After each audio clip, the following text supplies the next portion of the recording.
নমস্কার, আমি তরুণ ঘোষ। বাংলাদেশ জুড়ে এখন খবরের কাগজ যেটা বেরিয়েছে, মোদিকে নাকি অপমান করলেন আমাদের ফরাসি প্রেসিডেন্ট ম্যাক্রন। তিনি নাকি হাত বাড়িয়েছেন, মোদিজিকে হাত বাড়িয়েছেন, তিনি মোদিজিকে এড়িয়ে গিয়ে পেছনের লোকের সঙ্গে হাত মেলাচ্ছেন। তাই লেখা হয়েছে, অপমানিত হলেন মোদি, পাত্তাই দিলেন না ম্যাক্রন। অথচ গার্ড অফ অনারের পরে মোদির এই চিত্র বেরিয়ে এসছে সমাজ মাধ্যমে এবং পত্রিকায়। শুধু তাই নয়, আমি গতকালকে বলেছিলাম, ওখানে উপস্থিত হয়েছিলেন জেডি ভান্স, আমেরিকার ভাইস প্রেসিডেন্ট।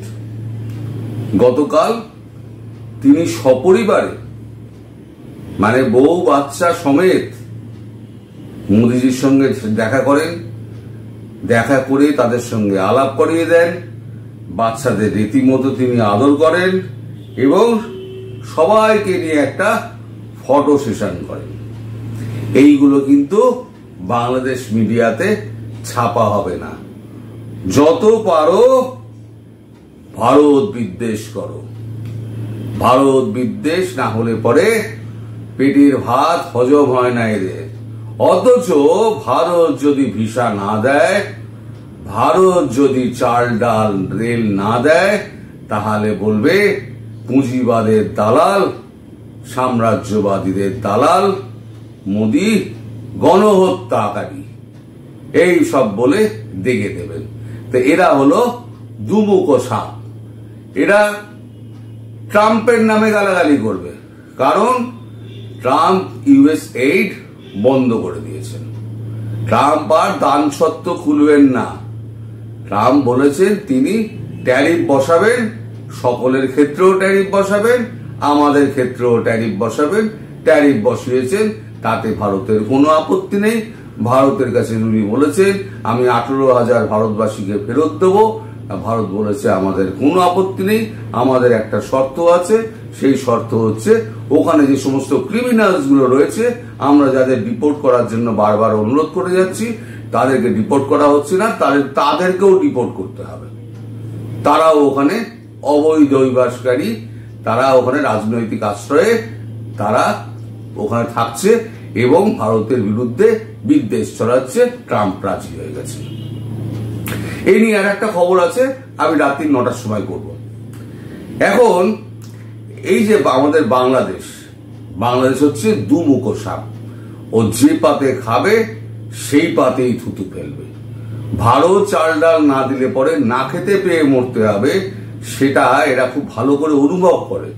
অনুভব করা সত্ত্বেও এরা ভারত বিদ্বেষী কাজকর্ম করে যাবে। করে গিয়ে আবার ভারতের প্রধানমন্ত্রী কোথায় অপমানিত হলেন, কোথায় বাঁশ খেলেন, সেই সমস্ত বাজে খবরগুলোকে সমস্ত পত্রিকাময় রটিয়ে বেড়াবেন। এটা হচ্ছে ওদের কাজ। আচ্ছা, এ তো গেল একটা। এবার হচ্ছে ইসরায়েলের সঙ্গে যে যুদ্ধ হচ্ছে প্যালেস্টাইনের, সেখানে ট্রাম্প বলেছেন যে আমি গাজা দখল করে নেব, ওখানে আমি বিলাসবহুল হোটেল বানাবো সমুদ্র তটে। এইটা নিয়ে খুব রাগ।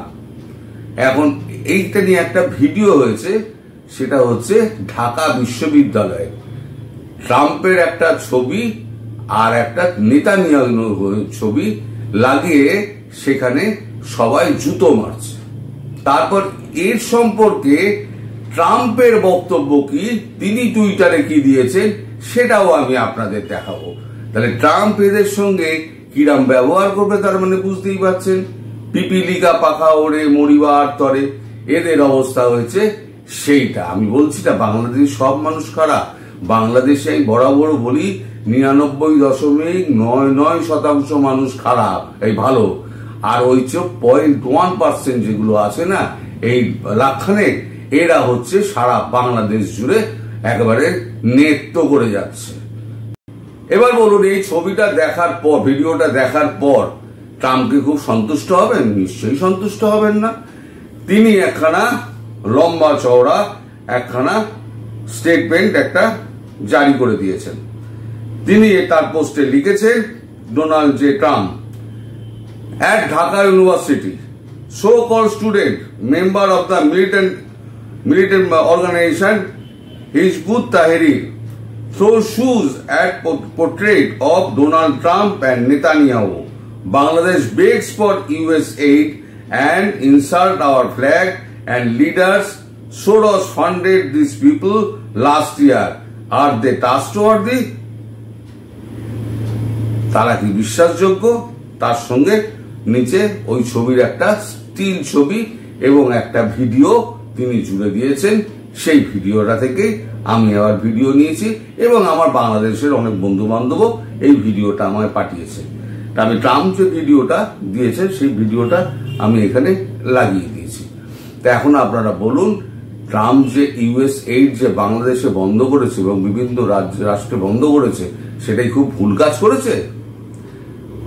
তার ট্যারিফের গল্পটা আমি বিকেলবেলা বলবো। ট্যারিফ কেন সে বসিয়েছে, ট্যারিফ বসানোর কারণটা কি? সে বলেছিল মেক আমেরিকা গ্রেট এগেন, মাগা, মানে আমেরিকার অর্থনীতিকে শক্তিশালী করো। এতদিন ধরে আমরা অর্থ বিলিয়ে এসছি, আর আমরা অর্থ বেলানোর মধ্যে নেই। এবার আমেরিকাকে আরো শক্তিশালী করে তুলতে হবে। সারা বিশ্ব যেমন আমাদের জিনিসের উপরে মানে ট্যারিফ বসায়, আমরাও তেমনি বিশ্বের মালের উপরে ট্যারিফ বসাবো। তার হচ্ছে মানে কারণ হচ্ছে এইটা, সেটা আমি রাত্রি 9টার ভিডিওতে আমি ব্যাখ্যা করবো, 9:30 ভিডিওতে। এখন আপনারা বলুন, এই যে ভিডিওটা ট্রাম্প দেখলেন, এরপরে ট্রাম্পের রিয়াকশনটা বাংলাদেশ সম্পর্কে কি হবে? একই তো আগুন জ্বলছে দিক দিক করে, তার মধ্যে আবার ঘিটা পড়লো, আর সেই ঘিয়ে আরো কাঠটা গুঁজে দেবেন, গিয়ে আরো কাঠ গুঁজবেন, তারপরে কেরোসিন তেল, পেট্রোল যা ঢালবেন হচ্ছেন মোদিজি। এটা যদি হয়, ওদের রাগ বাংলাদেশবাসীর ওই একাংশের যারা হিজবুত তাহরির বলে যাদের দেখে দিয়েছেন ট্রাম্প, তাদের যদি রাগ হয় এটা, তাহলে তোমরা তো সর্বধর্ম তোমরা মেনে চলো, তাহলে আজকে হিন্দুদের ওপর এই অত্যাচারটা হচ্ছে কেন? সারা বিশ্ব জুড়ে তোমরা যে উৎপাত মাছিয়ে রেখে দিয়েছ তোমরা আর পাকিস্তানিরা সমস্ত, তার জন্য সারা বিশ্ব কিন্তু রাইট উইং গুলো আস্তে আস্তে জেগে উঠছে। আমেরিকা যেমন তাড়াচ্ছে, তেমন ব্রিটেনও তাড়াচ্ছে। কিভাবে তাড়াচ্ছে ব্রিটেন এবং কিভাবে তাড়াচ্ছে আমেরিকা? গতকালকে আমেরিকারটা দেখিয়েছি, সব একেবারে দৌড়চ্ছে এখন মেক্সিকো বর্ডারের দিকে। এইবারে ব্রিটেনে ব্যাপক ধরপাকড় শুরু হয়েছে ব্রিটেন জুড়ে। ব্রিটেনের পার্লামেন্টে বাংলাদেশে হিন্দুদের নিয়ে যে চরম অত্যাচার হচ্ছে তা নিয়ে একজন এমপি বক্তব্য রাখছেন, সেটা আপনারা একটু দেখুন। Recently, I met with my constituents in Ilford South who've been increasingly concerned about the anti-Hindu violence in Bangladesh. Since last August, there have been reports of over 2,000 incidents of violence, most of which have been targeted against the minority Hindu community. I've seen further disturbing reports of the arrest and continuing custody of the former leader of the International Society for Krishna Consciousness, Chinmoy Krishna Das. আচ্ছা, এখন চিন্ময় প্রভু সম্পর্কে আপনাদের কোনো আওয়াজ নেই কেন? কেন আপনারা তো সমস্ত সর্বধর্মকে মেনে নিয়েছেন। আপনারা নিজেরাই বলেন আমরা সব ধর্মকে সমান মর্যাদা দিই। তাহলে সব ধর্মকে যদি সমান মর্যাদা দেন, তাহলে হিন্দু সন্ন্যাসী, তাহলে চিন্ময় প্রভুকে আপনারা এখনো জামিন দিচ্ছেন না কেন? সে লোকটাকে জেলের মধ্যে মেরে ফেলার একটা চক্রান্ত আপনারা করেছেন। সেই চক্রান্ত যদিও আপনাদের খুব একটা সফল হবে না, তার জন্য যা ব্যবস্থা হবে সে তো হবেই। আপনারা খুব বেশি দেরি নেই, আপনারা যেভাবে উঠতে আরম্ভ করেছেন না, খুব বেশি আপনাদের দেরি নেই। ওই ঢাবি টাবি সব ফাঁকা হয়ে যাবে, সমস্ত পালিয়ে যাবেন আপনারা। কোথায় গিয়ে মুখ লুকোবেন আর বঙ্গোপসাগরে ঝাঁপ দেবেন সেটা ঠিক করে রেখে দিন। সমগ্র বিশ্বকে আপনারা চটিয়ে দিয়েছেন। বিশ্বের এমন কোনো দেশ নেই যারা আপনাদের পক্ষে কথা বলবে, এমন একটা দেশ নেই, একমাত্র আপনার ওই গদ্দার পাকিস্তান ছাড়া। যারা আপনাদের 3 মিলিয়ন মানুষকে খুন করেছিল অপারেশন সার্চ লাইট করে। এখন তার আবার আপনারা সেকেন্ড এডিশন বার করেছেন অপারেশন ডেভিল হান্ট।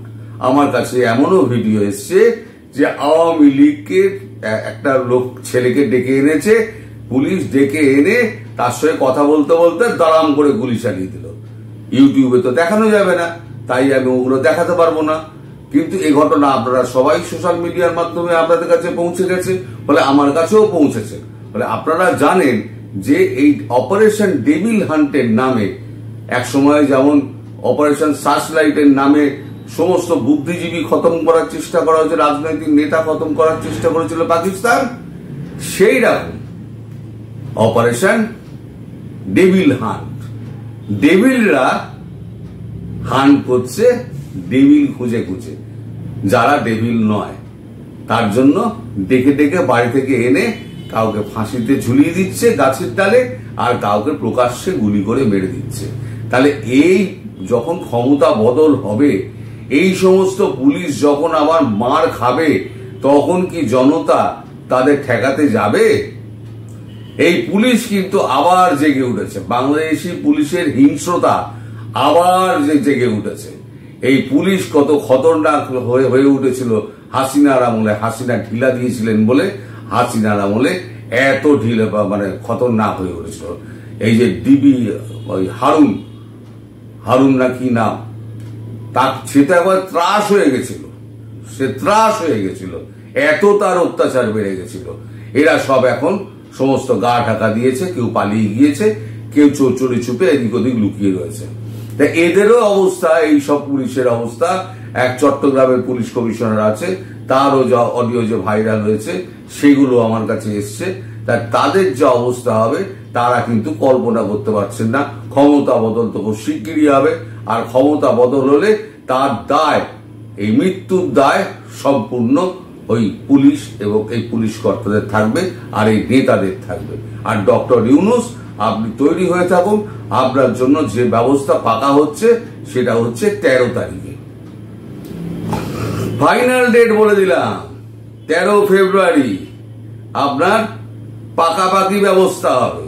আপনি যতই বলুন ডিসেম্বরে আমি নির্বাচন দিয়ে দেবো, ডিসেম্বরে নির্বাচন দেওয়ার আপনার সময় পাবেন না, তার আগে আপনার হদিশ পাওয়া যাবে না।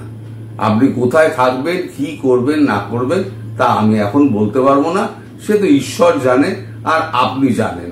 আমি মধ্যিখান থেকে আর কি করে বলবো সেগুলো।